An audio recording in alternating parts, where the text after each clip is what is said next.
Welcome to Gas and Go Radio, the podcast for everything NASCAR. Let's hit the track.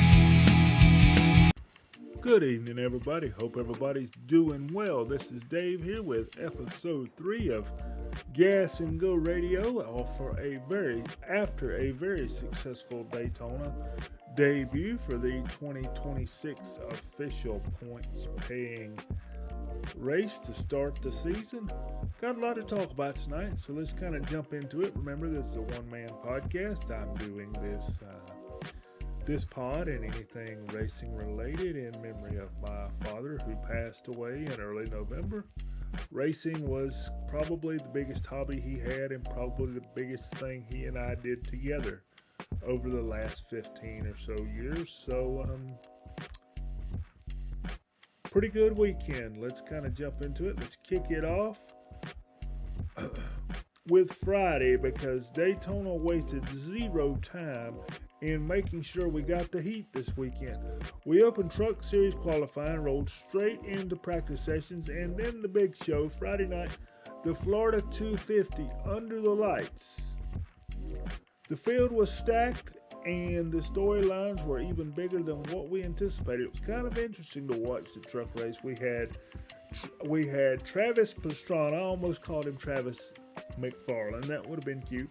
We had Travis Pastrana returning to Daytona after a few years, and he was on a mission teaming up with Black Wright Gotten and, let me make sure I pronounce this correctly, Brunt Workwear to support veterans and first responders. A $100,000 donation let me make sure I got this right. A $100,000 donation tied to the weekend. That's what you meant. That's coming back with a purpose. It was nice to see that $100,000 donation put out there. Another comeback we had was Cletus McFarland, Garrett Mitchell, one of the biggest assets to NASCAR in my opinion.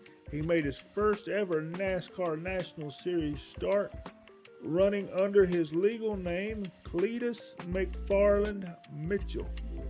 He even admitted he hit the wall and had a blast. That's the Daytona spirit.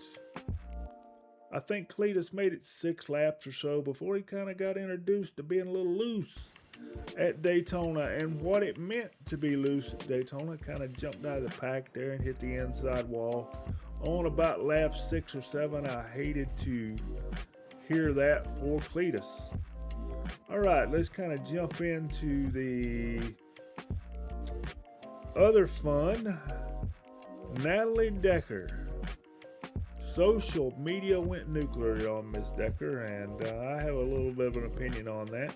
She caused a stir at the track with a bra shot. That's what we're going to call it here. That was a bra photo moment alongside comedian Bert Kirshner.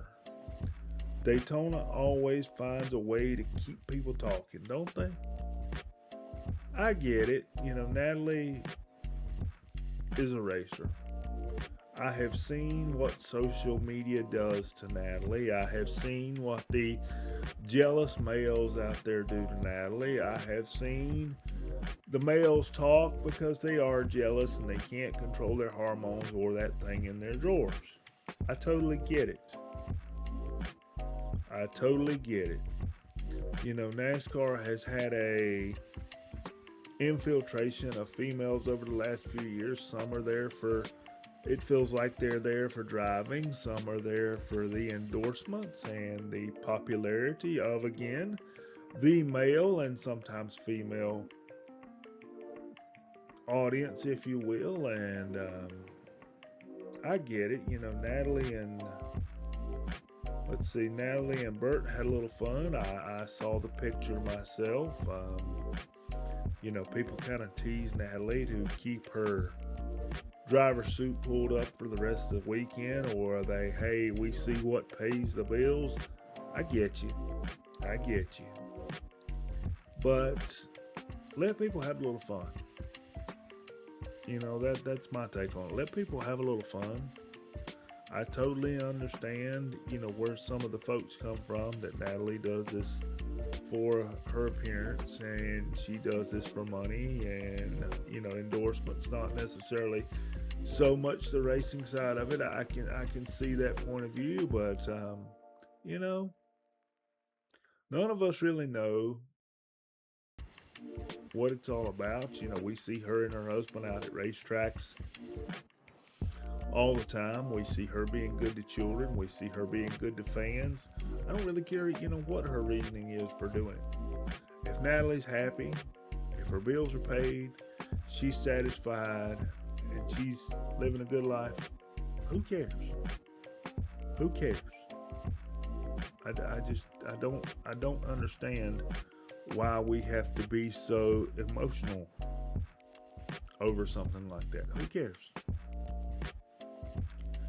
And just to get, let's kind of move on from that. We had a good truck race. Let's kind of jump to the results here. We had the winner was Nick Sanchez. I'll get that out right here in just a minute. Sanchez survived multiple late race wrecks and powered through a green-white checkered finish to grab his first NASCAR win. Congratulations, Nick Sanchez. That first win is always tough to get. This kid is becoming a superspeedway ace. He's doing very well. I am very proud of Nick Sanchez. He's kind of been tossed around the series here the last few years, so it's good to see him get an opportunity to do well and get the first win. Let's kind of jump on to Saturday. We had the United Rentals 300 in the newly named O'Reilly Racing Series. It's not Xfinity anymore. Xfinity seems to be sponsoring Bubba Wallace in the Cup Series. We'll jump over there in a minute and talk about it. Saturday kept the momentum rolling from Friday in the O'Reilly's Auto Parts Series, and the United Rentals 300 fans again packed the stands. We had a sold-out race, and supposedly Fox sold all of their advertising spots for the Daytona 500 this year, so that's good to see. People watching, hopefully people are buying things, hopefully people are making money so we can stay on the racetrack. We had ARCA also Saturday. Don't let me forget to throw that out. Cletus nearly hit the pace car in that series too. I saw that. That was kind of humorous there, but he didn't hit the pace car, folks. I'm just kind of having a little fun with that. I think a lot of people had fun with that. The Xfinity Series winner was no surprise, Austin Hill. He held off the Hungry Pack and claims yet another super speedway win. At this point, Daytona, you can pencil in Austin Hill as a threat to win anything. Austin Hill was doing one heck of a job blocking, but you got to do what you got to do. I'm not saying that was a bad thing, but he was doing a good job of blocking, held them off most of Saturday. So good job to Austin Hill for the win there. Let's see, Sunday.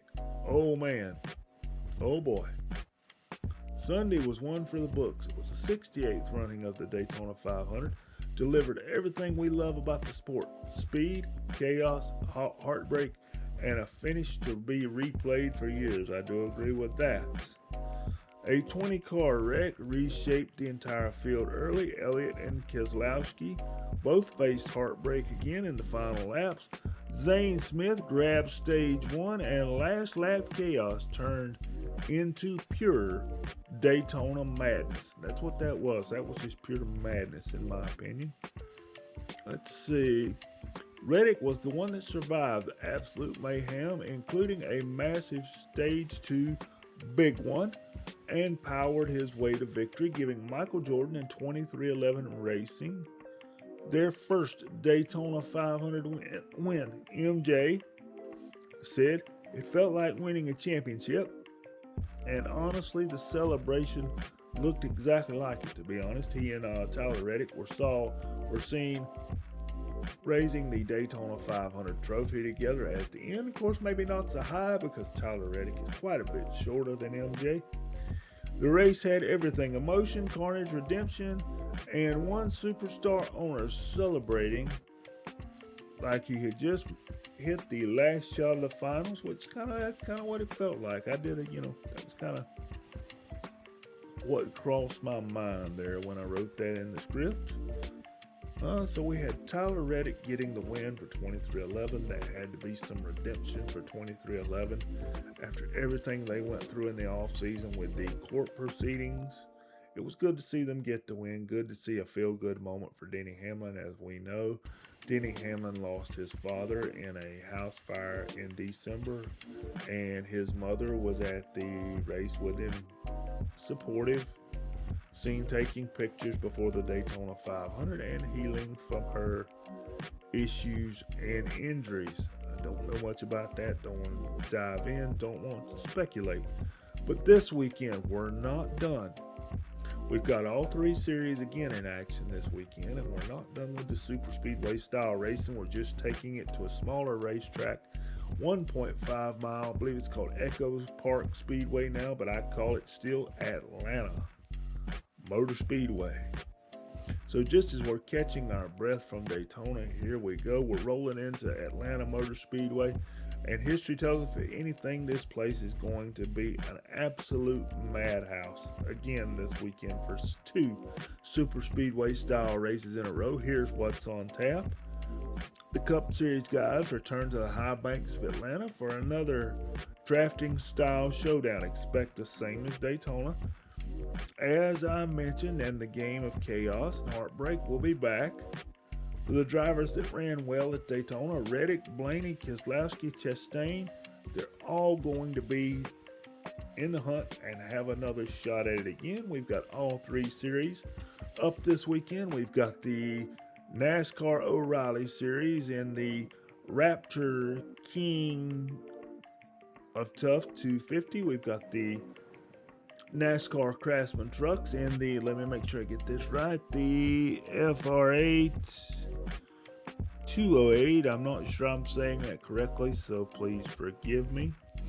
The trucks are always out to put on a good show. Nick Sanchez is back in the truck series, bringing in his momentum from Daytona. The question is, can he go back to back, or will someone else like Corey Heim or Christian Eckes jump in there and grab it from him?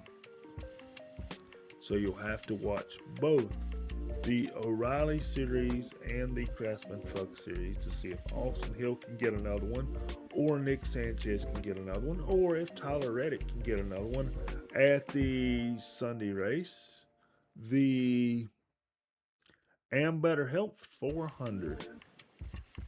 And my friends, that was your Daytona weekend. Trucks were shaking and baking. Xfinity drivers were lighting it up. The Great American Race delivering pure NASCAR magic. That's my opinion. And now we roll straight into Atlanta, where draft is wild, and I'm sure somebody's going to be mad at somebody else. And of course, it will be unpredictable. I like the way this season has started, so hey, let's buckle up. Let's have some fun. It's kind of what we're dealing with this weekend. We know what we've got in front of us. It's exciting to see what we have this weekend. Let me just go over the schedule one more time to make sure everybody's got what they need here. We have the Auto Trader 400. And I may have named that race wrong earlier. My bad. That is the Auto Trader 400. We have the Bennett Transportation and Logistics 250 and the FR8 208. So I think I used last year's race names. My bad. I looked up the wrong year. Maybe I'll eventually figure out that we're in 2026. Please forgive me. Been a little rough. The end of 2025 and the start of 2026. Again, we have the Auto Trader 400 at 3 p.m. on Sunday, February 22nd. We have the Bennett Transportation and Logistics 250. That is Saturday, February 21st at 5 p.m. So going to get a little bit of a night race there. Might be pretty cool. We've got the Freight 208. I'm going to call it the Freight 208. It's FR8 208. And that is Saturday, February 21st at 1:30. So getting an afternoon race for the trucks. Again, Thanks everybody for tuning in. This is David, Gas and Go Radio, episode 3. We will see you next Monday night to talk about what we did after, or what we're going to do after Atlanta, and what type of chaos we had at the Atlanta Motor Speedway.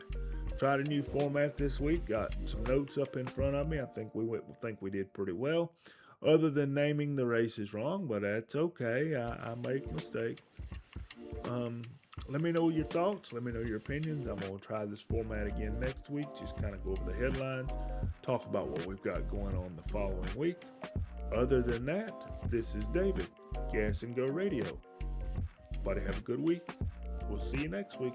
Bye-bye.